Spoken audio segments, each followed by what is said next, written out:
Welcome back to another technical deep dive here in the debug zone. Today we're tackling a big question and breaking it down with insights from other users. Hopefully this clears up some misconceptions and helps you get the answer you need. So buckle up, stay a little curious, and let's jump right in.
And that's a wrap.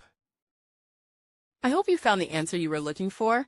If you did, take a second to hit that subscribe button. It really helps out. And let me know in the comments which solution worked best for you. See you next time in the debug zone.